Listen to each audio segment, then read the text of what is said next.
Rasulullah Shallallahu Alaihi Wasallam memberikan peringatan yang sangat keras mengenai dosa ini karena ia mampu menghancurkan sebuah ukhuwah dalam waktu yang sekejap, sehingga Nabi SAW memperingatkan tidak akan masuk surga orang yang suka mengadu domba. Mengerikan ancaman dari Rasul, sampai Rasul mengancam tidak akan masuk surga orang yang suka mengadu domba, menyulut api permusuhan dan kebencian di antara dua saudara. Ghibah ini tidak hanya melalui lisan, tetapi bisa melalui isyarat, melalui tulisan, chattingan, atau bahkan dalam bentuk ekspresi wajah. Allah berfirman dalam Quran surah Al-Hujurat ayat 12 yang kata kuncinya, dan janganlah sebagian kalian menggunjing, menggibah sebagian yang lain. Sukakah salah seorang di antara kalian memakan daging saudaranya yang sudah jadi bangkai? Maka tentulah kamu merasa jijik kepadanya.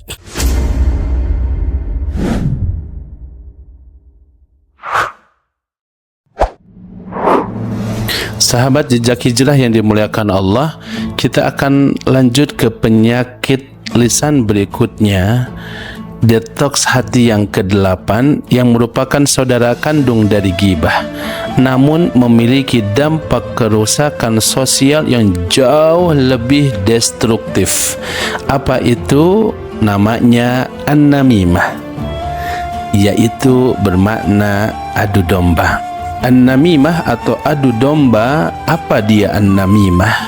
An-namimah adalah aktivitas memindahkan perkataan seseorang kepada orang lain dengan tujuan untuk merusak hubungan di antara mereka, memicu permusuhan atau menyulut kebencian. Itu disebut dengan namimah. Kita menyebutnya adu domba.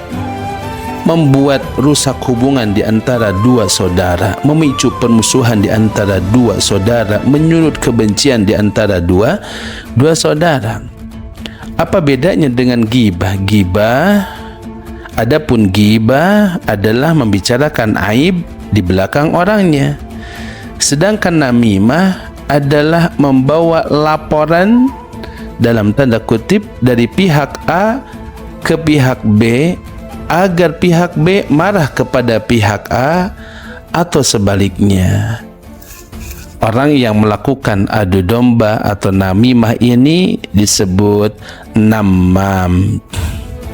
Rasulullah Shallallahu Alaihi Wasallam memberikan peringatan yang sangat keras mengenai dosa ini karena ia mampu menghancurkan sebuah ukhuwah, menghancurkan sebuah komunitas dalam waktu yang sekejap, sehingga Nabi SAW memperingatkan dengan hadisnya, la yadkhulul jannata namam, tidak akan masuk surga orang yang suka mengadu domba.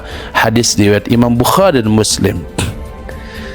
Mengerikan ancaman dari Rasul, sampai Rasul mengancam tidak akan masuk surga orang yang suka mengadu domba, menyulut api permusuhan dan kebencian di antara dua saudara.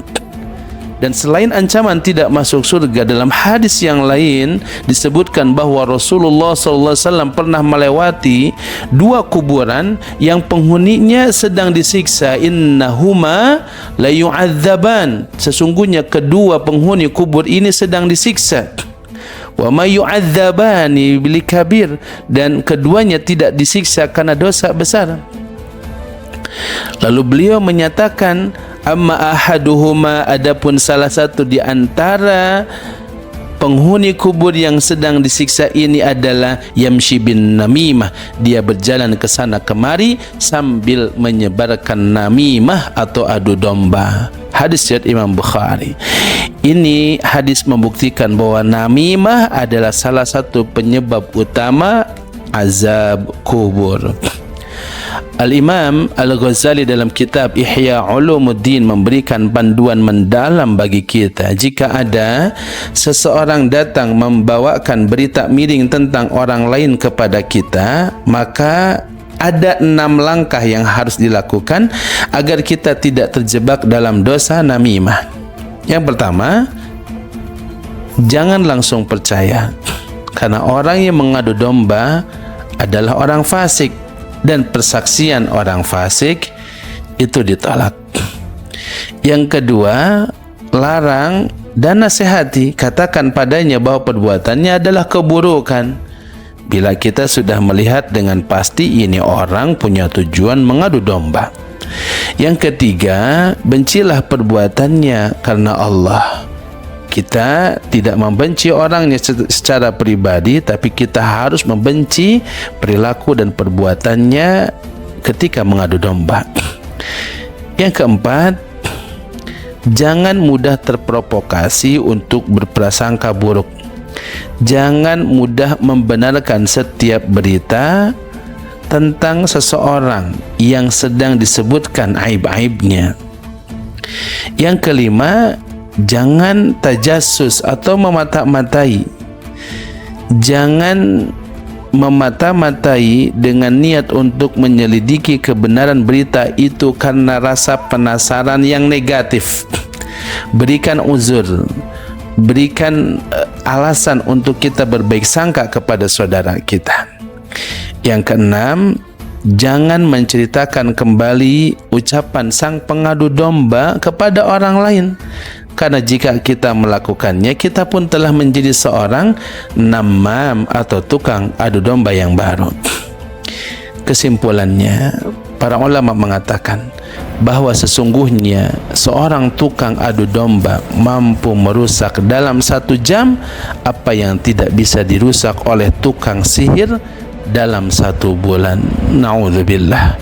Maka namimah adalah senjata syaitan untuk memecah belah saf kaum muslimin, menghancurkan rumah tangga dan memutus silaturahim. Dan seorang mukmin sejati adalah yang menjadi muslih, yang mendamaikan, bukan pemecah belah. Sebagai penutup, challenge kita hari ini adalah mulai matikan berita. Jika ada seorang yang datang kepada kita dan mulai berkata, kamu tahu enggak si fulan ini bilang begini dan begitu tentang kamu, segera stop pembicaraannya atau katakan bahwa kita tidak tertarik mendengar kabar burung. Yang kedua, jangan kita jadi jembatan. Jangan pernah menyampaikan keluhan orang lain kepada pihak yang bersangkutan jika tujuannya hanya untuk membela diri atau memicu keributan. Yang ketiga, kita filter lisan kita. Pastikan setiap kata yang keluar dari mulut kita adalah untuk menyambung hati, bukan untuk memutuskannya. Akhirnya mari kita sempurnakan detox hati yang ke-8 ini dengan doa agar Allah lindungi kita dari fitnah lisan. Allahumma alif baina qulubina wa aslih dhata bainina wahdina subulas salami wa najina minadh dhulumati ilan nur. Ya Allah, tautkanlah di antara hati kami, perbaikilah hubungan di antara kami, tunjukilah kami jalan-jalan keselamatan dan selamatkanlah kami dari kegelapan menuju cahaya. Amin ya rabbal alamin.